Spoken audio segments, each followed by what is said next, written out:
I'm one of the co-chairs of KMag. Let's get started. Let's see, Ms. Lowe is not here, so why don't you, she's headed this way. Why don't you start off, Ms. Carter, with the Magnet Director's report. All right. Well, good morning, everyone. Welcome. I see lots of faces that I just saw the other night. I really enjoyed back to school night. That's always a fun night, no matter what campus you're on. The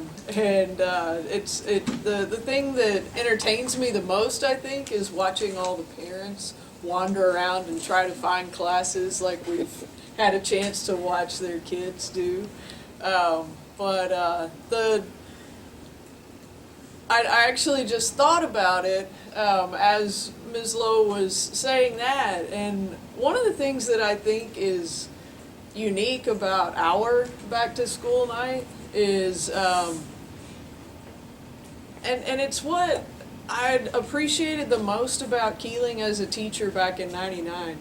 And that's you look at the folks around, and even just in this room, we've got a little bit of everybody in here, that's the way, to me, that's like just absolutely beautiful. So I thought that night, and I thought it just then as she was sharing some words. So just had to go ahead and say that.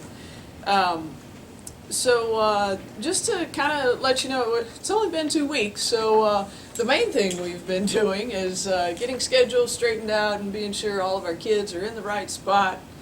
I went ahead, I let you guys know last time that a few things we would be working on this year were reaching out to our underrepresented elementary schools, and then also kind of moving towards more project-based and problem-based learning. And then obviously right now we have to do a little tweaking to the application and all that good stuff.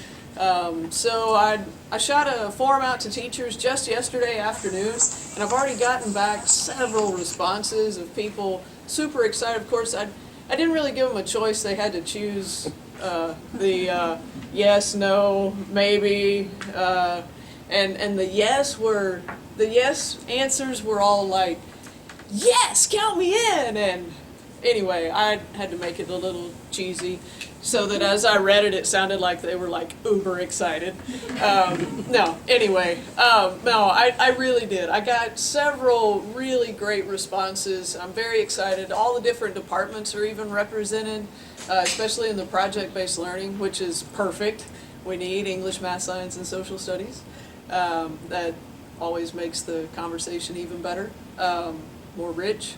So I'm pumped about that, and they've only had an overnight to respond. So I don't know if the person is here that emailed that they're super excited about as a parent helping out with the reaching out to underrepresented elementary schools. That's you? Yay! All right. So I'll be sure and hook you up with the teachers that are going to work on that, and I'm pretty excited about it. We will start our visits to all the elementaries in October. Just got that preliminary schedule yesterday. Learned I won't be here much in October, which is, part of it. But anyway, it'll be fun. So I guess that's about it. Does anyone have any questions for Ms. Carter? Sorry. Go ahead. Question for yourself? Sorry. Yes, I have a question for myself. I failed to mention, you guys offered some feedback about Living Tree last time, and then I believe it was Ms. Michelson shot out an email seeking feedback. Where'd she go? I saw her earlier. Oh, there you are. Hiding back there. No.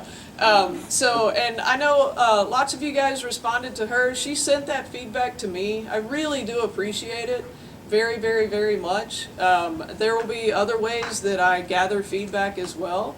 I've already sent that to Living Tree. They've already responded, and they're working on tweaking some stuff and have helped us learn some things about how to work around. So I know that there have been frustrations in the past for some of you. Please bear with us. We're working on it. We're going to do everything we can to make it the best thing it can possibly be. So I didn't want to ignore that.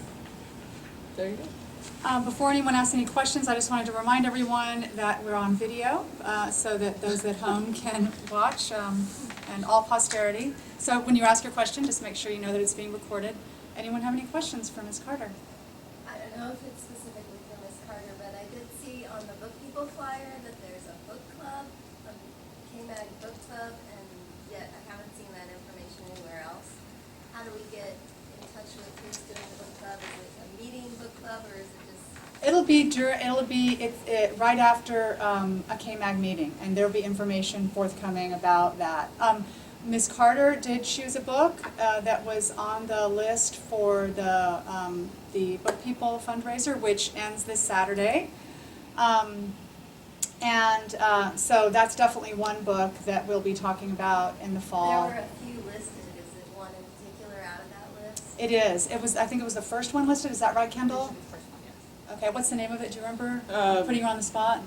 Either building resiliency or fostering resilience or Building Resilience in Children and Teens, Giving Kids Roots and Wings by Kenneth Ginsburg. There you go. Thank you. All right. Did everybody get that? Resilience was in there. Right. Okay, yeah, thanks for that question.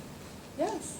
I don't know if this is for you, Ms. Carter, or not, but I was thinking, because you're talking about visiting elementary schools, do you have a schedule yet for when the high schools will be visiting Healing?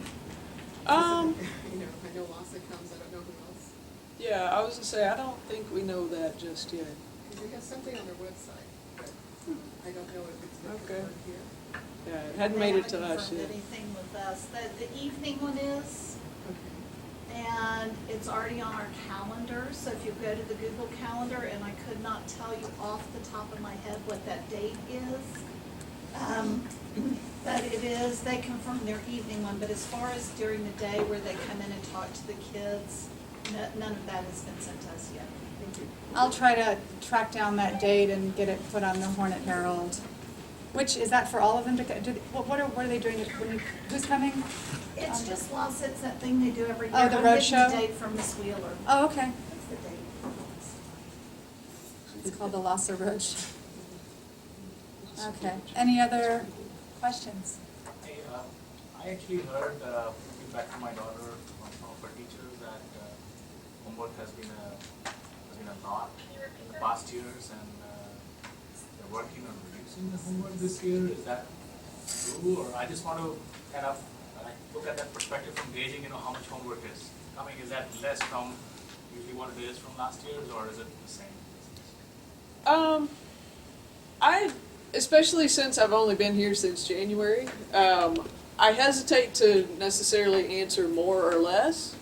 But I will tell you that we have already started conversations and will consistently have conversations about two main things. One, being sure that homework is meaningful, like it is necessary for student learning as opposed to just time consuming. Those are two very different things. And then two is we're working to have teachers at each grade level coordinate as best they can to be sure that they're trying to avoid like a horrific week for a kid, so that we don't have 5 projects due at the same time, et cetera, et cetera. So those are two main things around that we're certainly constantly collaborating about, but I kind of hesitate to say more or less, but does that help? That may be a parent, that may be a good question for the other parents. I don't know if, Well, and I'm happy to kind of jump in.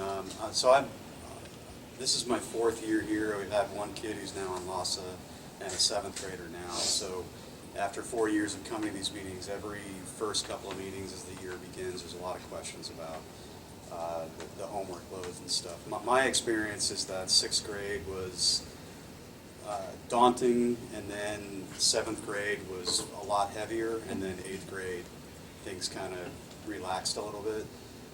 So that's at a high level, 10,000-foot level, kind of what to expect from the homework side of things. We always do have conversations, and I know the teachers are working towards exactly what Diane said, that they're trying to make sure that when we have tax tests coming up, that there aren't major homework projects or assignments done, just to be sensitive around that.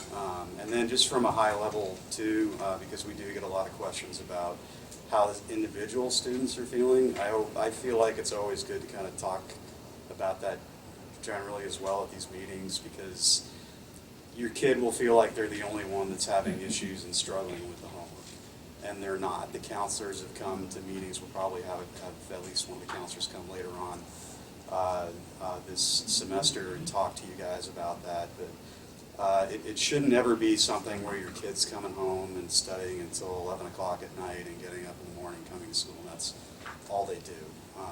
Have them talk to the teachers. Don't have your child feel like they're the only ones that are struggling with this, because well over half of the kids are. So talk to them about that, make sure they don't feel alienated, talk to their teachers, talk to their counselors, because all of them will be able to put them at much further ease than they may be feeling as things kind of pick up and get going with this. So hopefully that's helpful. But that is a recurring thing that we talk about, I feel like, every single year in the first 2 or 3 meetings. We have questions surrounding the workload and the expectations and the stress, and all of your children are top notch and the cream of the crop in terms of getting into school and being accepted. And most of your children have never had any problems getting through their homework assignments and getting A's and everything. And they may get their first C, and it's going to rock their world. So be ready for it. Tell them not to worry. So if there are any more questions in that vein, let's hold them until kind of the later, so we can, because we have a couple of people I think who need, and Ms. Carter's going to be here the whole time, so you'll have her. Not running away. Are there any more questions that don't relate to kind of the topic of the day? So far, I signed up for the Hornet Herald. I'm on the Healing Magnet list. I know I can get on the Parent Cloud from being on it before, but I haven't done so yet. I signed up for Living Tree.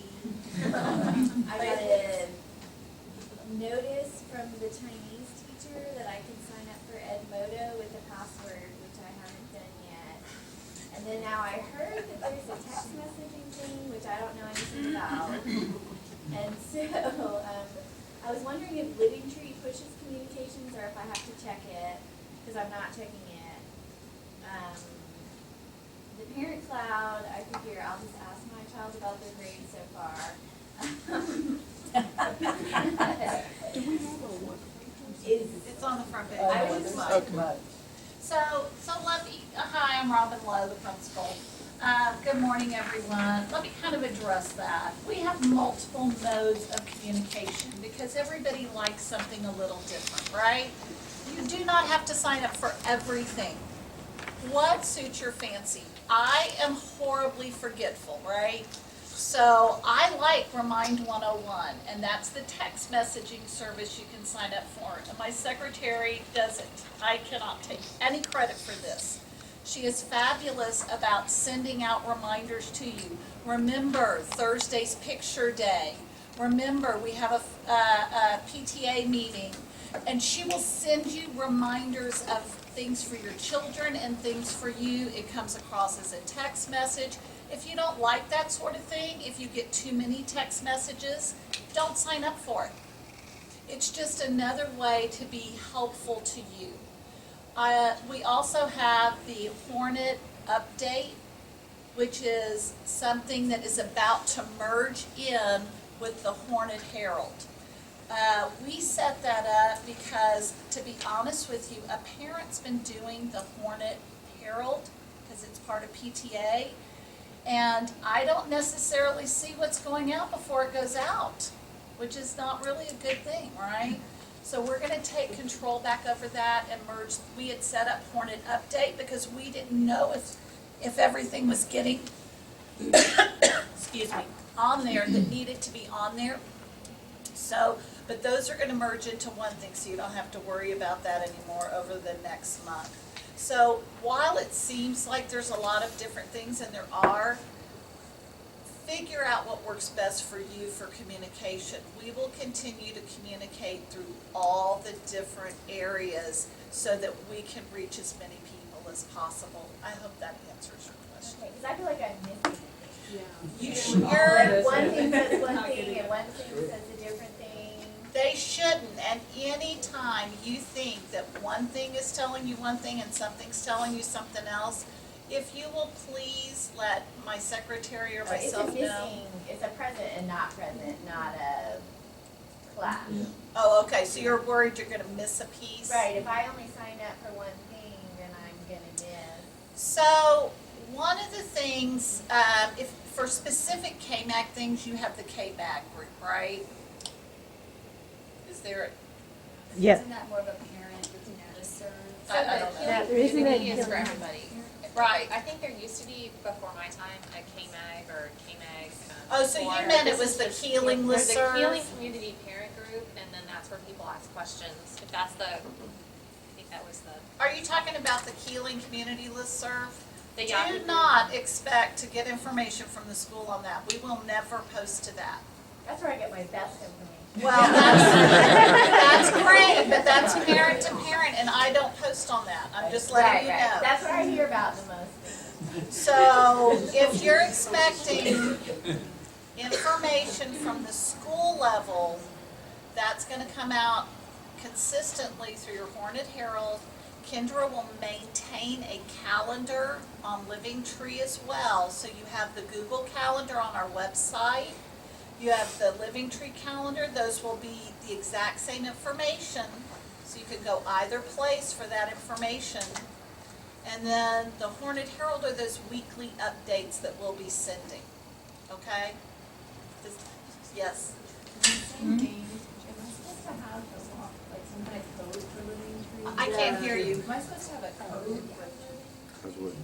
Yes, and if you didn't receive it, shoot Ms. Carter an email and she'll make sure you get it. Okay. Is that called, was it called a snap code? That's not Living Tree. No, I don't that's know not what the Living Tree. snap code is. That was my question. That was for the I parent received a cloud. snap code. I don't know what that's. Yeah, that was for the parent cloud, that was when we did that. Oh, that was for the parent cloud. That's from the, I know, it gets crazy, guys. So let's separate things out. The parent cloud is district, right? That's where you're gonna go for your district stuff, your transportation information, your child's grades, their schedule, being able to put money on their lunch account, things like that are the parent cloud. We don't communicate through the parent cloud except the grades, because we don't have access to communicate with you through the parent cloud. That's AISD. So the others that we discussed are our ways to communicate with you. Ms. Lowe, do you want to just continue on with your principal's report? Absolutely, because unfortunately I have, my boss is coming over for a meeting, so I've got a meeting with him.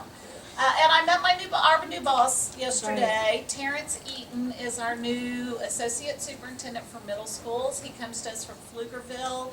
He has been a middle school principal. He has a 7th grade son and a 5th grade son right now, so he's living middle school right now. I chatted with him and he said, oh good, I may come to you because you survived and came out on the other side. So he's a great guy. I'm really excited to have him as part of the AISD team. So we have several initiatives we've been working on. I'm thrilled. Diana and I met this summer and we talked a lot about the direction for the magnet program and how do we push the magnet teachers. And I don't mean for them to push your children harder, but how do we push them to raise things to the next level? Because that's what they want from us. They want to be challenged. They're just like magnet kids. They want to be challenged all the time. So the project-based learning is something really big that we want to focus on because it really helps create a global relevance for our children in their learning. So we'll be working on that. And then also, as we've been looking closely at our data and looking at our cultural responsiveness as being an East Austin school, how do we reach out to our underrepresented elementary schools? And so that's what Ms. Carter was talking about with the committees. And we're really excited. The teachers are excited about it. We hope to identify an advocate on each of those campuses that are underrepresented who will push the magnet program on their campus. We can't do it for them. We're just spread too thin. But if we can identify someone on each campus who will advocate for the kids, identify kids early to encourage them through the process and explain the process to the parents and the families, then we hope that we'll see just a bigger representation from around the entire Austin community in the magnet program. We have more academy students this year than we've had in the last several years, so I'm really excited about that. We had space available. Our population in our academy program had gone down a little bit. We're up about 65 kids in our academy program, which we are totally thrilled about. I think we're the only middle school that had an increase in over our estimated population. So we may actually be gaining a couple of teachers for the academy program this year. They're doing leveling right now, so we're really excited about that. Is there a quick question I can answer before I go to my meeting? What is the academy program? Oh, that's our neighborhood program. That's for our neighborhood zone students. And our goal is by either this time next year or the following year is to go to the school board and ask them to name Healing as a music and video production academy. It is not to bring in students from outside our zone. The purpose is not to create another application process. The purpose is so that the academy students have their own sense of identity, and we have a focus on our campus, and the music production program has just taken off leaps and bounds. If you ever want to come in and view it, it is amazing. We're teaching professional mixing software able to live to students so they can learn how to create and mix their own software, their own music. And then the video portion of that will be taking off this year. So we're creating those classes this year and seeing what it is we need so we can launch everything for the following year. I mean, heck, it's the live music capital of the world. We ought to be doing something with music, right?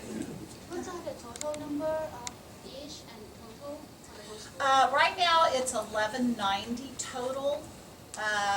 We have right at 400, a little over 400 academy students, so the rest would be magnet.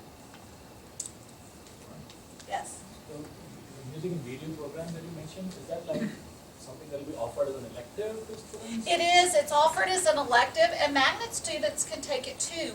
Our goal on this campus is not to is for all of the electives to be offered to every student who shows an interest and wants to do the work associated with that elective. So we actually, last year we kept it just to our academy students. This year we opened it up to magnet students, so we do have magnet students in the program as well. And it's so exciting. The kids are excited. The first day, Mr. Eisler, who is our music production teacher, sent me this email, and it said, the subject line was, "It's all your fault." And I thought, what now, right? So I opened it up, and he said, ... that a little girl just ran out of my class screaming, "This is my favorite class ever."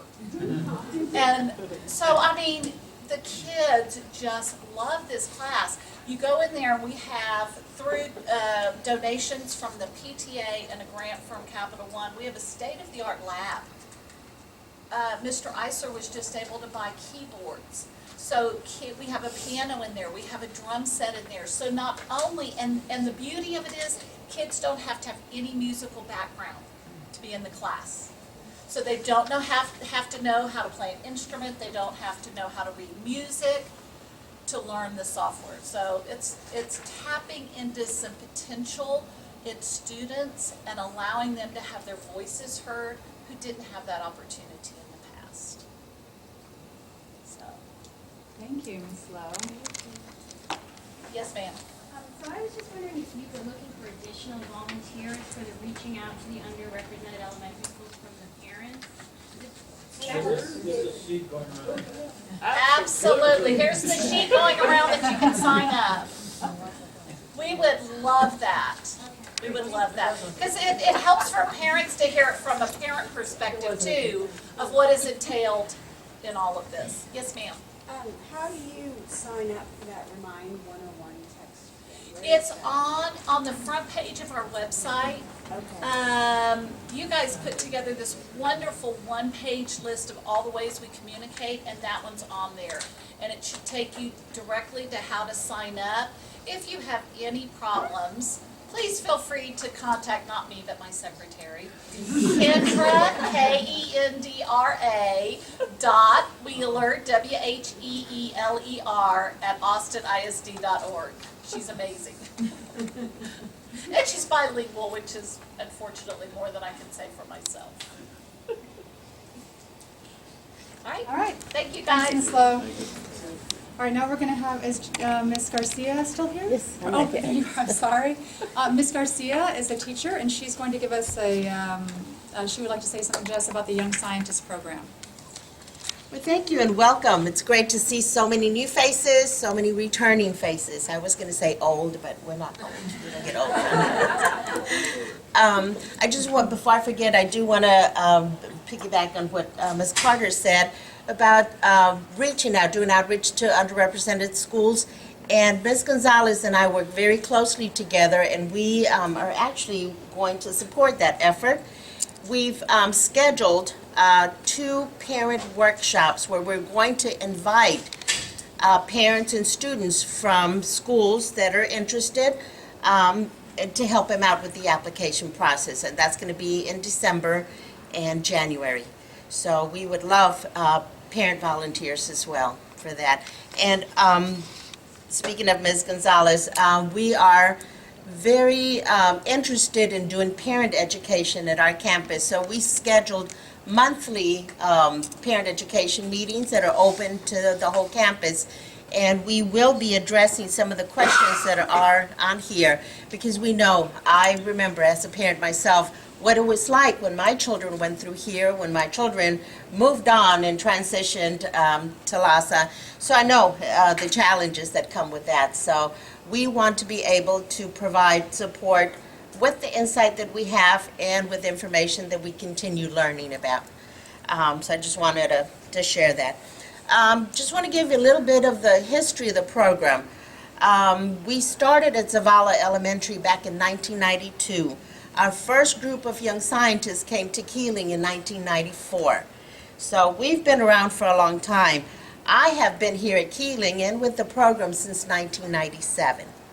So it's a program that is successful.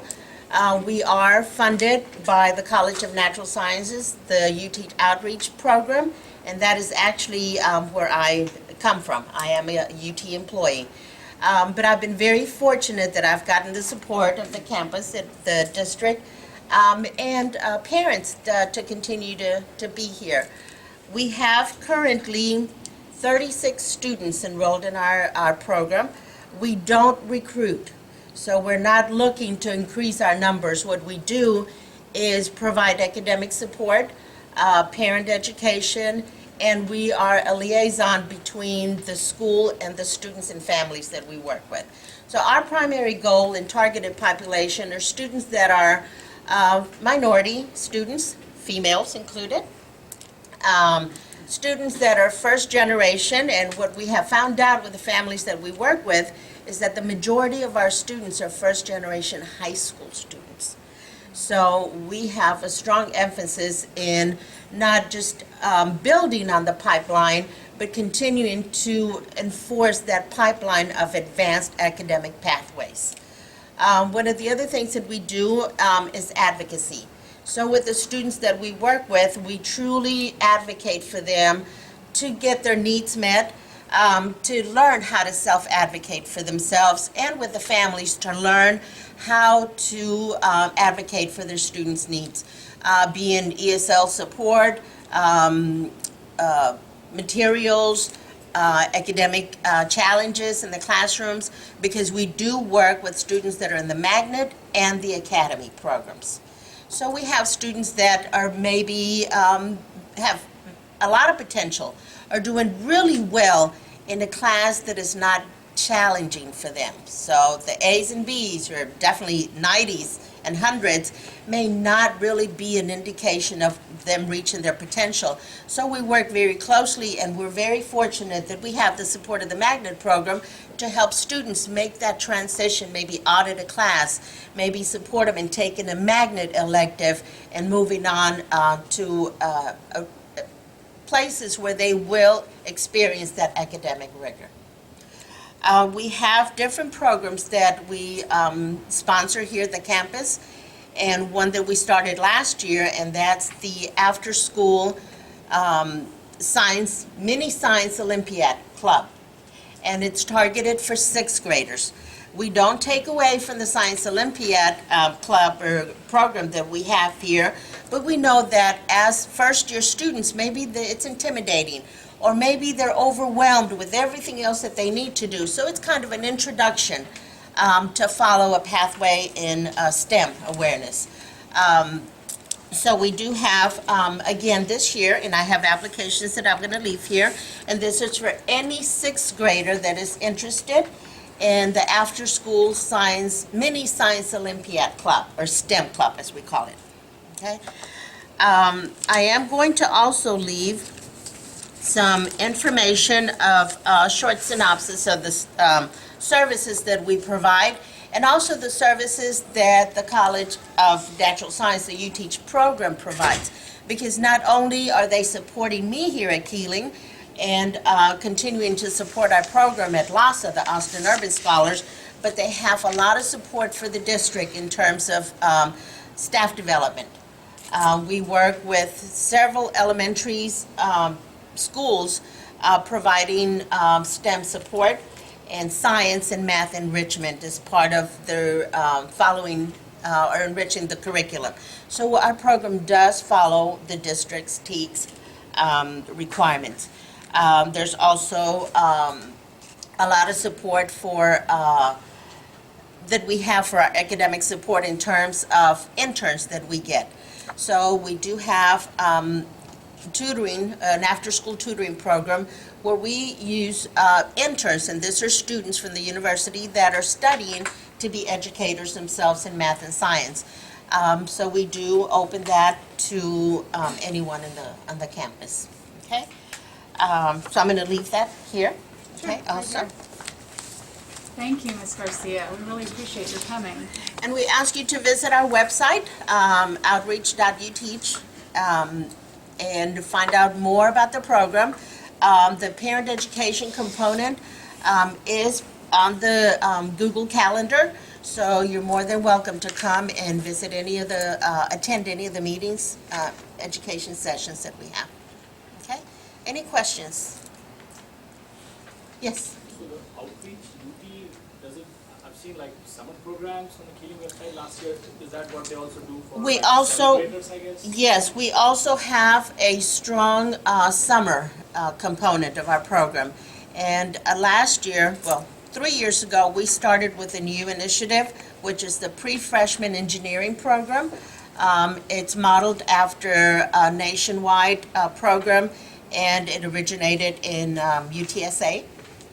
And we had last year, our beginning program, we had 25 students, 14 which were Keeling students, 10 of those through the help of the PTA and other donors and sponsors, we were able to provide full scholarships to 10 of those students from Keeling. Then we had the second year program, which we had 19 students returning, the majority of them Keeling students. And then our third year program, we had 11 students returning. So those students are freshmen in high school right now. So next year we will go into our fourth year. This is a 4-year program. And those students that are moving on to the fourth level will be coming to either a part-time program and an internship with one of the departments at UT, or maybe dual credit program and an internship. So we're working on how we're going to provide that. So that is just one of the things that we do. The summer enrichment programs is part of the You Teach Outreach Program. And so we will give you more information, and as the year goes by, we have already scheduled sessions where we will be giving you more detailed information about our summer program component. Thank you, Ms. Garcia, thanks for all that you do. We so appreciate all of your Well, hard it's- work. it's an I've honor. heard people say that no one works harder on this campus with kids than you do. Well, I have a lot of insight with what I had to learn with my own. Thank you, and have a great year. Thank you. All right, so how many completely brand-new sixth grade parents who've never been to Keeling do we have? Raise your hand. Oh, excellent. Okay, how about new seventh grade who have not been to Keeling? Okay, eighth grade? Okay, excellent. So we have everybody represented. How many experienced parents do we have? All right, okay, so we have a good mix. So why don't we start with the first question? We kind of already got started before. I don't know if we need a warm-up, but these were intended as warm-ups. So, and so I think maybe Ken already answered that. Now my student always has A's and now he or she doesn't. That's okay.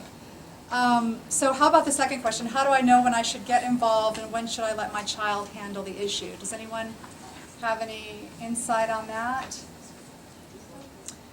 Is anyone wondering that question right now? Go ahead, in the back. No, I'm wondering. Oh, okay, great, I'm wondering. Super answers. Okay, anyone have, Laura, did you want to I respond? just wanted to say a funny thing. So my phone kept ringing and ringing, and I was like, so when it's in school, I better answer that. So I just answered it. It was my son, Will, who is Sharon Roy, and he had annotated incorrectly. So she made him call me, and he's done this. Another son I had her as well, and the same thing, he had to call me to tell me he had done it incorrectly. So I just love how the teachers make the kids take ownership and how they have to, so it's great. So don't worry if a teacher makes their child do that kind of thing, that's good. Yes. I think the teachers must be teaching the kids too how to advocate for themselves, because we finally figured out the parent cloud and saw that there was a missing assignment. And thought, I know you did this, and maybe if you turned it in. So she checked her backpack and said, yeah, so then I waited. And I said, so do you want me to ask your teacher about it, or do you want to, or just leave it? And so 5 minutes later she came in, oh yeah, email this morning. Okay, so she's figuring it out. Yeah. Back in the back? If I can address that specific issue, since we've heard already, the grade speed, if teachers enter in an assignment in grade speed that they don't enter in the grades, after 3 days it'll start notifying parents that it wasn't turned in. That's a feature. To lower our stress level. The grade is software. And so I'm a teacher here, I teach 8th grade, and I've already gotten some emails and phone calls. This is Mr. Webster. And so that'll answer that question for you. But if you start getting just notifications that your child has not turned something in, if it's coming from the gradebook software itself, look at it sideways a little bit. And it's okay to contact the teachers about that. I've already answered about 6 emails about that specific thing. And we're learning that we should get them graded, written out in a printed gradebook, and then enter them all at once so that it doesn't have that more than 3-day gap in the time that the assignment is entered in. So anyway, that's new. So I've had that issue with the zeros with homework that I know that my daughter did. So is that... Well, zeros are different. If it's entered in as a zero... It was, I noticed it was a pending, and then it turned into a zero, and she still has one pending, and I know she did both. And I emailed the teacher, and I haven't gotten a response yet, so I'm wondering. Do I let my... I mean, I told my daughter to talk to the teacher today, but at what point to get involved? Spanish? When your daughter comes back and says, I talked to you, and she said this or that. And some there's a note that you can write and have the teacher sign it, that sometimes we have this conversation. It works really effectively. Okay. Kelly? I just want to make a comment about grade speed, because I was looking at it the other day, and my daughter's grade in science popped up, and I went and told her, oh, you did so well on your science test. Well, it turns out if you click on those, and maybe you already know this, but if you click, even if it says NG, then it lists all the assignments that have been assigned but not graded, and that was really an average of her prior but it was the first time it popped up. So anyway, click on the little number or MG if you want to see all the assignments and all the grades. Yeah, teams. Well, well, just this brings back memories. I guess I went through a period where I was checking grade speed way too often, and it really drove me nuts. And I found that I was then driving my child nuts, and so I decided to limit myself to once a week, and I'm proud of myself. I have not looked once this year yet, so I may be. This is where I am now with one kid in high school and one in 8th grade, but. So I think you've got to kind of figure out what your tolerance is, because the kids, they're gonna fail. They're gonna have failure, and I don't know. To me, my perspective is middle school is a great time to have them experience the failure and figure out what to do about it and be responsible for it, because for the most part, it doesn't count. It doesn't matter. It's a great time to learn. So, but I did have a moment where I did decide to get involved when it was in 8th grade and my kid was just totally checked out, which I was in 8th grade. I didn't care, and I think that was where she was too. And so I did go and talk to the counselor, and the counselor got involved. And we are going to have the counselors in a few weeks to talk to everybody, but there's no shame in calling the counselor. It doesn't mean you have a problem child. It doesn't mean your kid is a problem. They are great. They have so much experience dealing with kids, and sometimes it's good to have someone who's not a parent talk to them. So anyway, there's my perspective on that question. So we're still getting all the kinks sorted out, because we checked it and it looked like he had an absence and he hasn't. So are we having those kind of blips, or should I be going and contacting someone to make sure that's not incorrectly entered? If you can see an absence that's incorrect, yeah, I would reach out and Actually, let somebody here check. I have that too, and it's interesting because the grade, it says absent, but in the attendance, there is no absence recorded in the cloud. So it's like, depending on where you look, you get different information. That's awesome. You said the grade shows? Yes, the grade says ABS, and I just asked the teacher, she said that stands for absent. But then when I go on the attendance tab, there are no absences. That's what we had too. Be absent for the test or whatever, but still not absent for the. No, she said that means it was absent from the class, or that the homework is late due to an absence. That happened to me last year. My son was actually in the nurse's office, but he was marked absent for his class. And it was a big deal. Like, the class didn't know, like he missed his 4th period or whatever, and they didn't know he was even here. As far as I know, she was, Right. But it could be something like that, or it could not be something like that. Also, early in the semester, if there were any schedule changes and the child moved into the class later, they might not have gotten the assignment. There are lots of things that can do that. I don't know if in this new gradebook program, if you list it as absent, if that converts to a 0, or if it's kind of a lie. So it's one thing, I'm trying to sort out what does it mean on the grade tab, but I'm wondering if it's absent from the classroom, why it doesn't show as absent in the attendance tab? Right, one would think those would match. Yeah. Another picture. Well, the attendance one goes at a certain time. Well, I would.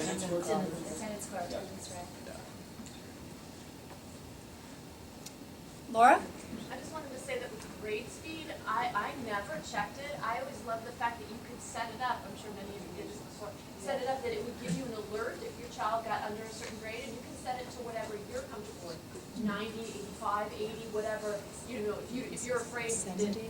Right, whatever it is. And then the kids check themselves, and then of course then you just get alerted. Now I'm assuming, I haven't done that yet this year, I'm assuming Teams has that same. Yeah, it right? does. Yes, but it has the feature that it doesn't work.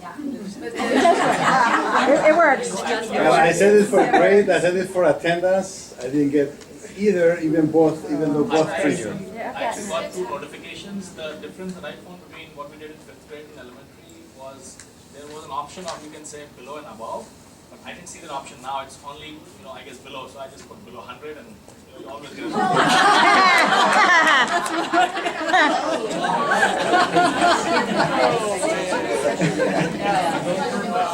Okay. Is there anyone who's, Sorry, what else? I used 85. The parent one has worked for me, the kids one hasn't. So when I set my, and I lowered my numbers just for this year because I was panicking, like below 95, well, it's below 95. But there was supposed to be a way that my child could look it up on his own. And it said, you know, we got an error message, so that's just an FYI. Yeah, we had that too. We had that too. So we learned that in Oh. In the back? I have a grade question, and it's just that people are saying middle school grades don't matter. But I do know that fifth grade grades matter for getting into Keeling, and so I'm assuming eighth grade grades matter for getting into LASA. And so that being totally relaxed about eighth grade grades may or may not be appropriate if you want your child to go to the magnet school or apply to the Anderson International. I mean, Sure, at least, sure. am I wrong about that? But I'm assuming that LASA looks at your 7th and 8th grade. When you send your application, they include your 7th and 8th grade grades. They do not look at all at your 6th grade grades. So as part of the application, some of it. So I Sure. can't just be like, woo, well. Yeah. No, what I meant was that it doesn't go on their permanent record unless it's a language, and it's the high school course. So yeah, you're right. Right, but it will affect their application. Sure. To the teacher program. So bring the hammer down. Yes. One more Teams question. I went in to look at my children's. Could you speak a little louder so everyone can hear? This is a Teams question. I went in to look at my children. I have 3 children, and there were 4 listed. Congratulations! I was delighted. I mean, All right. So at a different school, and so I just don't know who to contact. Like, I hope you went to back to school night at that school. Start with the IRS.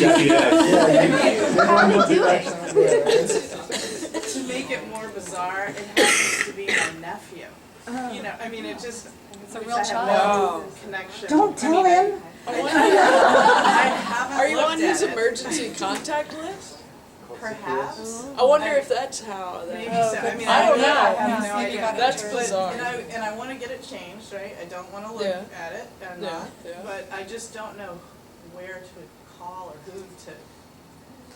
I'm not real sure either. Wouldn't it just be the help desk? I mean, you can always call the help desk, 414-TECH. I think this person has a. Website. Because I've been on it a lot. It's 512-414-9187. Oh, that's good. Thank you.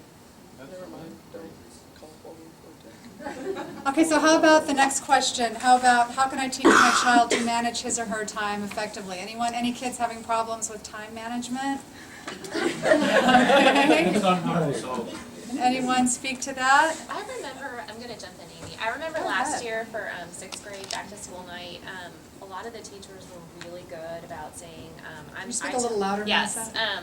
Last year back to school night, I remember several of the teachers were really good about saying, I am going to tell the kids this is a world cultures project, it should take, or an assignment, it should take an hour. So if they're working on this more than an hour, make them stop. And if they are working on it more than an hour, then they need to tell me it took me longer than that. So the teachers were really good, at least with 6th grade, with doing that. I don't know if y'all had the same experience, but I really do try. It's a struggle with my children.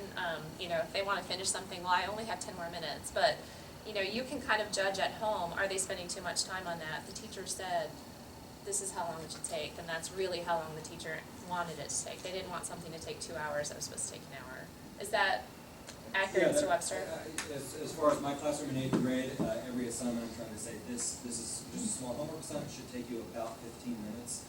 Because you'll always have a kid who, you know, most of the kids will take 15 minutes, one kid will take 5 hours, and wants to bring in this huge project on the field trip. It's really just for a homework grade, and so that kind of stops the overachievers as well as those who might just take a lot longer than they need to. So we always kind of try to set the standard of how long it should take. Yeah. And the other thing that I tell a lot of parents and kids who are struggling with that kind of thing is if it works for your family that they can stay after school and stay in some office hours with teachers, office hours is not necessarily tutoring. We've kind of gotten back into the habit, some teachers are calling it tutoring time, but every day after school there's at least one of their teachers sticking around for office hours, and sometimes that's just a good quiet place where they can sit down and really focus on their homework. A lot of times at home you all may have noticed that the kids aren't completely 100% focused for 20 minutes on this assignment when there's everything else in the universe going on. And so some folks really like to use that after school time, just and kids can sometimes be healing, having all their homework done. Mr. Webster? It does make for a long school day. So are you saying it's okay, for example, for a kid to come into your class and work on math? Yeah. I mean, it's not that, so the kid doesn't necessarily need help from you to come into your class and work. Is that pretty much the same for most teachers? That's what works for me. I can't speak for all teachers. The way it works is we have 4 8th grade Mac and English teachers, and so on Tuesday, Ms. Hart has her after school time. On Wednesday, it's me, and on Thursday, it's Ms. Roy. And so if a kid needs help with English, we're all aligned, all our curriculum is aligned. And so if the student doesn't understand what's going on in my classroom, they can go to Ms. Roy's class on Thursday after school, and she can help that student with that same assignment. And I think all the departments do that. If they don't, they should. I think I've seen the same with the 6th grade teachers also. I think, Mr. Webster's had my daughter, she's one of those people that will take an hour to do something in 5 minutes. Could you speak a little louder? So, because my daughter's a perfectionist, I found that sending her to office hours helped tremendously. Because she actually had time period in which to work, and she wanted to finish it because she was there. And it saved us a lot of time at home, a lot of arguments, a lot of tears. And also, she had this image of going to office hours that you only went because you were too stupid to get it in class. And at Keeling, everybody's very smart, and if you go, then other people are going to know that you're too dumb. And it took a long time for her dad, who used to be a professor, and I to tell her, no, teachers love to get students who are just interested in their classes, who really enjoy that and want to be better at it. And so we forced her to go last year to algebra, and she started enjoying it so much she went every week, and she started going to a couple of other teachers. But I would urge you to use as much influence as you can to get your kids to office hours. They help a lot, not just in having homework time, but in getting that contact with teachers, and getting the student to know the teacher to know the student, and also for the direction. When she comes home now, she says, well, yeah, Miss Hill wouldn't have wanted it that way. She wants this because we talked about it. And she finished homework in class and forgot to turn it in a couple of times, and Miss Hill said, well, I saw you do it, but that was a dumb move. So she had to learn how to deal with that. I would just encourage you to send the kids. Kelly? My question was, after office hours ends at 4 and they go to think tank or yeah, so then what happens there? Who's actually been there? Is it crazy? Because if I send her on the late bus, if she stays, she's not getting home until 5:45. So even if she had like an hour to do homework, that's great, but what about the next hour and 45 minutes? So who's been? What's it like? My daughter has been to think tank like 3 times, and she says it's crazy. They're cheerleaders. It's just chaos, and that's what I've heard by rumor. Yeah. So then I've got an hour and 45 minutes wasted if I don't come and pick her up at 4. So, The cheerleaders are in the I usually am cafeteria at the picking her up practice after right 4, now, so but that won't be the it's same. on my way, so this works for me, but you're right. I told her to bring earplugs so she can focus. and that's the only option, right, is really going there. As far as here, once office hours are over, yes. Thanks. Some office hours go up to 4. And, It hasn't always been that way. yeah, and We'll ask some questions about that. it won't necessarily be that way all the time either. I'm not sure, I think there might be a space issue right now. Maybe that's something we need to look at and figure out. Because, and it is supervised by a staff member. I mean, it's not. I'm not worried about Yeah, that. I'm okay. just worried about Quiet that amount space. of wasted time. If she was home, she would be working. Sure. Gotcha. Gotcha. So just down the street from Keeling is Carver Branch Library. Currently, they are open Monday to Thursday, not Friday. Sometime later in the year, we And if your child is able to behave on their own, since they're older than 10, they can go there without an adult. Okay, so for those on the video, someone just said that it's possible to go to the Carver Branch Library Monday through Thursday, and if the child can behave on their own, then they're welcome to stay in the library. And then I just, follow-on question, what's the safety of an 11-year-old girl walking there after school on her own? I mean, I just don't know. Is it perfectly safe, no worries? I guess I wouldn't have any concerns. My daughter did it years ago, a few years back, no problem. I was just gonna say, my son is like Yolanda's daughter, very much a perfectionist, in the timing situation of having to complete it. He would never not complete, even if it took him over an hour. But what I have found helpful at our house is I set the timer for him. I'm like, all right, we're setting the timer. It says 30 minutes. You're going to get 30 minutes. And even if he has to go over 10 minutes of that time, at least I feel like that's helped him to hone in and know, oh, I've got only 30, but maybe it'll take him 40, but that's helped, and not an hour. So maybe that will help. To that note too, and Amy touched on it a little bit earlier, but whenever I speak at my house, it's noise pollution to my children. They do not listen to anything I say. It's really great to have one of the teachers or the counselor talk to them, because they'll take that as an outsider that's telling them the way it really is. So if I told my kids, everybody else is struggling and doing these kind of things, it goes in one ear and out the other, and it doesn't really help them. So I would really encourage you to have your kids go and actually speak to the teacher about some of these issues or the counselor. When students come to the library, can they come right after school or after teaching? They can come right after school. I thought you might be back there. I don't remember how late. Do you know how late it's open? Okay, that's what was in my head. I'm not positive about that.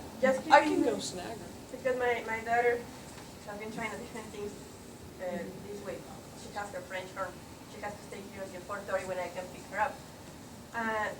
So I called, I asked someone, I don't remember who, but I was told she could come to the library from stay here until 4, but that's if nothing else is going on in the library. Like she came and there was a staff meeting or something going on, and she couldn't stay here. So I guess she told me they let her stay at Magnet's office or some office. There's some place where they let her stay until 3:30, and then she has to go to think tank. But that's the very loud place. Speaking of library, when do they actually go to the library as far as in the class? Never? I don't think. We don't They have don't. library days. No. For specific projects, we don't come to the library. So if they want to check out a book, they have to do it after school?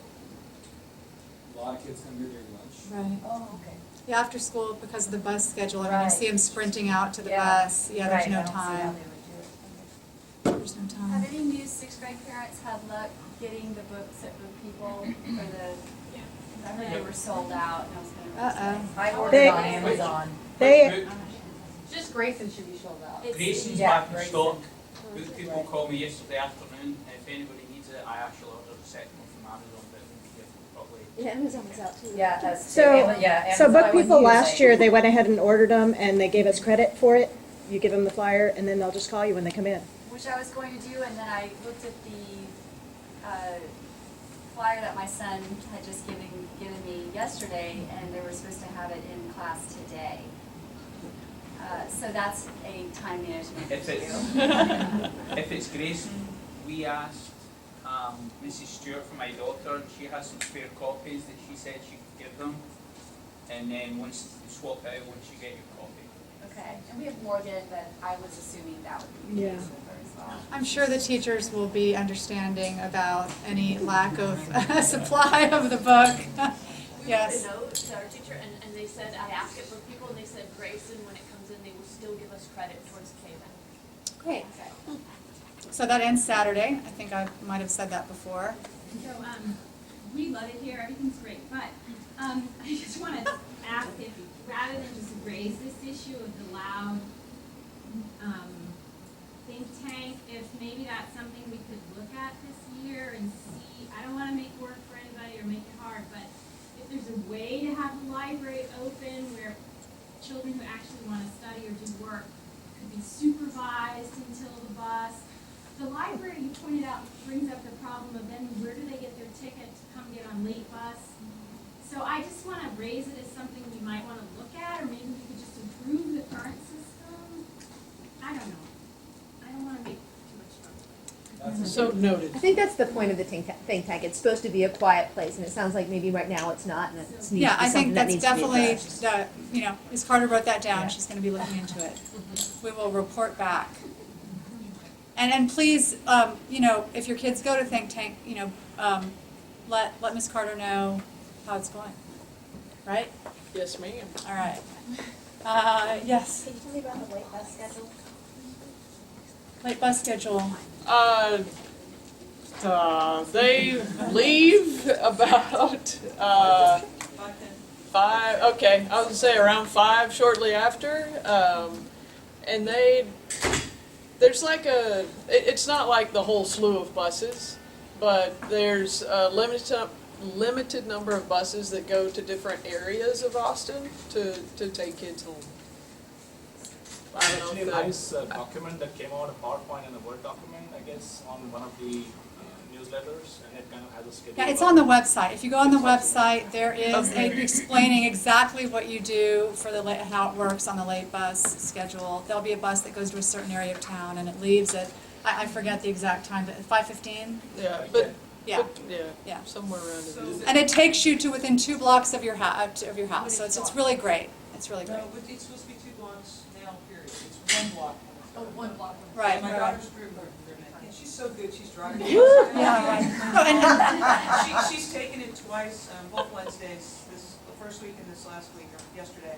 And different from last year, it worked very nicely. They brought a ride home, there were no problems with that, so that was great. But the time, it just depends on how many kids are on the bus. going to your Exactly. area, and you never know. So last week, there were like 4 kids on her bus. They had her home by just a little after 6. I was cheering. Yeah. Yesterday, she got home at 6:35. Yeah, you just never know. They dropped her off we could see the bus from our house. Oh, no, I was always amazed. It would screech to a stop in front of our house. I was amazed. Yeah. So it does work nicely, but don't count on it. If you have to be someplace else at some Right. time, don't count on late bus, because Right, they right, have no right. control of how many kids are riding that day. Yeah, once football practice ends, they'll get Volleyball and all get yeah, there's those. an awful lot that the athletics use. So I know that, and I can also tell you Mondays and Tuesdays, I can't speak for band. Orchestra has sectionals on Mondays and Tuesdays, so you're gonna have a lot more kids riding it probably on Mondays and Tuesdays after school than the other days of the week, so. Okay, we probably have time for one more question. Is there anyone who hasn't asked a question yet? Who? I saw you back there. You haven't asked anything.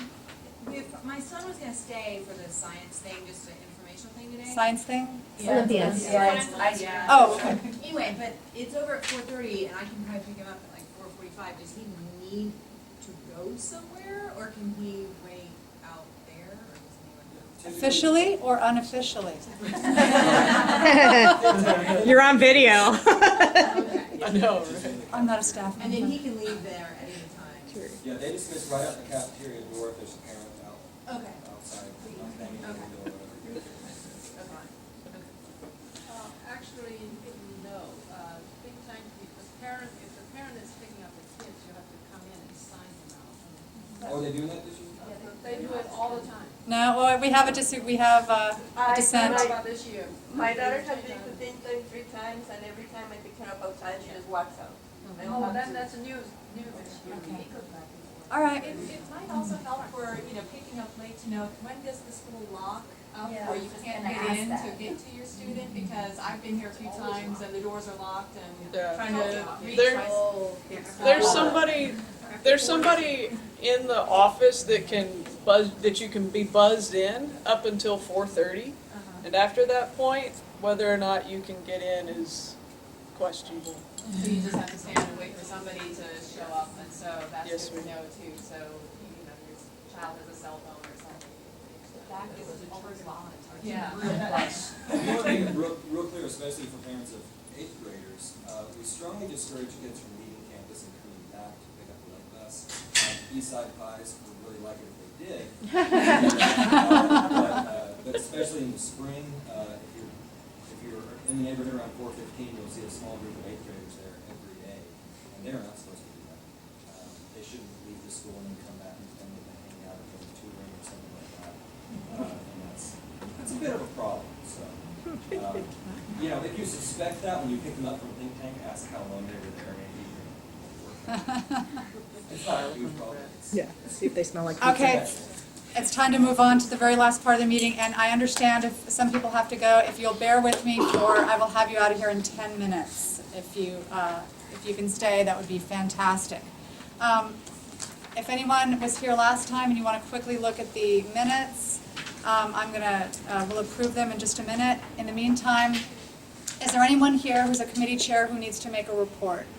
Anyone who needs to say anything? Okay, yes. I co-chair the Spiritware Committee. If you can help volunteer to sell once a month during the lunch periods, please contact me. Let's put something in the Hornet Herald about it. I'm Yolanda Torres, and it's a once a month commitment. And if we get enough people, you don't have to do it every month.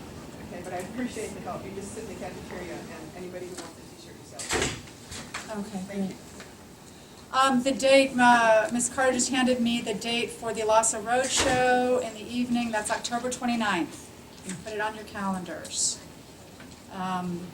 Okay, so treasurer's report. Ken.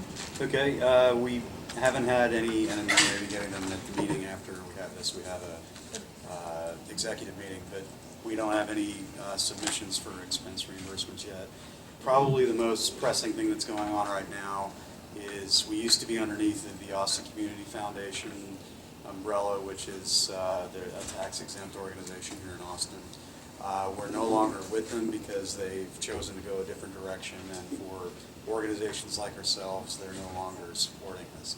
So we've got a 501(c)(3) or nonprofit application in with the IRS right now. We're going to be setting up our own bank account and doing a lot of those other things. So we're working on the fundamentals and getting that all operationally set up, but we can answer any questions that come up about that as they do. We do still have funds at ACF, and we'll be able to get those once we have the accounts and the nonprofit status set up. There's a quasi-endowment fund that has roughly $25,000 in it, and then our operating account is just over $1,000, which is what when we do the fundraising, we get the funds from you guys this year. It goes into that operating account, and it's from that account that we decide on different expenses and other activities to fund on behalf of the students. And as Ken just mentioned, the fundraising, if you all didn't get it, back to school night, there were fundraising letters in each of the advisory classrooms that we have copies here. So please pick one up on your way out, because that's how we use that fundraising. It's just a one-time drive. We do it once each year, so your kids aren't selling things. It's just to write a check to KMag, and then that helps fund the different magnet programs that we have that we offer to the children. So. Right, and just to be clear, the money from AISD is not enough to fund even the basic stuff that is in the classrooms for the magnet program. Every year we fund consumable lab materials. We fund all sorts of just the day-to-day stuff, in addition to the extraordinary stuff that teachers are doing to be really innovative, like Ms. Hill with her mini iPads that she's using in class. So all these things are not possible without your help, and we have actually a pretty small budget. We only, our goal is $35,000, and we do a lot with this money. I was reminded of this at back to school night. Ms. Smith, the Spanish teacher, was talking. She's very innovative, and she was talking about the new storytelling method that she and Ms. Finkley use for language and how successful it is, and what a difference that she is seeing with the kids compared to how she taught before. Well, they learned that because they went to the national conference for Spanish teacher, for language teachers, and so every year we send at least 4 teachers from each department to a national conference, and the English department is going to go this year. So, Mr. Webster. We hope so. Yeah. What do you mean you hope so? Well, we have funding for 4. Well, 7 who are trying to get there. I requested it back to school night of all the parents, if they have any frequent flyer miles laying around, you can donate those. not a tax deductible donation, however, but you can donate frequent flyer miles. So if you have miles on Southwest or American or Delta to fly from here to Washington D.C. in November, any teacher, any magnet English teacher would like to have those miles. Well, there we go. Did everyone hear that on the video? The English teachers would like to send even more, more of their teachers to the conference. So if you have any frequent flyer miles, they would love to have you donate those to help them go to the national, more of them go to the national conference. I know it's so sad that we have limited funds, but we do try to do the most that we can with those. So this is here on paper. We don't currently have an online donation, but we hope to have that up and running very soon. So we will send that out via the Hornet Herald. So please pay attention. Then you can, if you do it right away, you can just ignore all of our pleas for the rest of the year. And I know I meant to bring my checkbook today and do it, and I forgot. So I know how that goes. And one other quick addition to that, too. We've been talking a lot or had some discussion about Think Tank today. So that you folks know this, it was at least 3 years ago, maybe 4 years ago, there was no budget with NAISD to pay for the teachers to actually supervise that. So at 4:30, when most of the other items stopped, or the supervised, whether it's teacher conference times or what have you, we actually were the ones that helped, if not completely funded, the pay for the teachers that actually sat in there to supervise those kids in between when things shut down here and when the lake bus picked up. So they have, because they saw the success of it, then they went ahead and started budgeting money to take care of that. But your donations went towards setting that up and getting it going so that it existed for your students. Yes? So the KMag fundraising donations, are they tax deductible? Or that's the one you said that you're in the process of? Yeah, here's our status. Right now, we are a nonprofit corporation, but our IRS application is pending. So we expect to get that very soon. We filed just after the LASA parent group, who also got kicked off, Austin Community Foundation, filed theirs, and they've already gotten theirs. So we're expecting it any day. So we can't promise you right now, yes, it is, but it will be retroactive. So if you make a donation now, then we get our confirmation in the next week or the next month or whenever, then we'll send you out a letter and it's going to be tax deductible. But we can't tell you right now it is. Sure. The other thing is some of the wish lists from the teachers, right? So in order to kind of get it tax deductible, could we just do the donations to the KMag and you basically supply that to the teachers? Like if they have we don't, touches or something that they want, like on Amazon? I think the wish list is usually like boxes of Kleenex, reams of paper, something like iTouch. There was iTouch on Mr. Applegate's for the. I think he's short on 2 iTouches in his class. I'm not sure about that. But what we have done on a limited basis previously is people would give us donations and earmark it for something specific. It's very hard for us to track that and keep track of it, but there have been situations. I mean, if it were like an iPad or something that costs $400, I think we'd be able to accommodate that. But there have been situations where people have given us donations said I specifically want this to go towards. Okay, we can work with you. Yeah, it's not something we usually do, but we can work with you if there's something. And just so you know, we support robotics a lot. And PTA also gives a lot of money to, it's expensive, that's why. I mean, technology is always a huge expense. So, if you donate, a good, 31% of your money will go toward technology. We have our little pie chart here, so. That's really all I had for the co-chairs report. I have on the noted also for another date, the McCollum Fine Arts Showcase is coming up soon. So if your child's interested in the Fine Arts Academy, that's October 2nd at McCollum. Is there anyone from PTA? Laura? Okay, PTA report, this is the last thing. Okay, is the sheet going around? I had a piece of notebook paper going around that just had information on it. People can sign up. Thank you. Where is it? So nobody saw the piece of paper that I had sent? Didn't make it up here. Didn't make it. Okay. Hopefully nobody scooped it up. Okay, well, just in case it's missing, let me tell you what was on it, and then please come see me if you signed up, okay? So we have some openings in PTA, and just to remind everyone, PTA is whole school. So whereas KMag does more funding for magnet teachers, PTA is able to send teachers to conferences and have all kinds of special things for them through the generous donations that people make to PTA. Okay, so and we have $20,000 actually right now for teacher grants in our budget, so we actually are feeling really good about that. We need a parliamentarian. That's somebody who would be on the board, the executive board, who would come to executive board meetings every first Tuesday of the month at 7:30 a.m. and keep us in order. Robert's Rules of Order is what PTA uses, and that's what the parliamentarian is. The basic job is to help us stay in order. Then there's an MLK Day of Service that started a couple years ago. That is on MLK Day, and we need somebody to help head that up.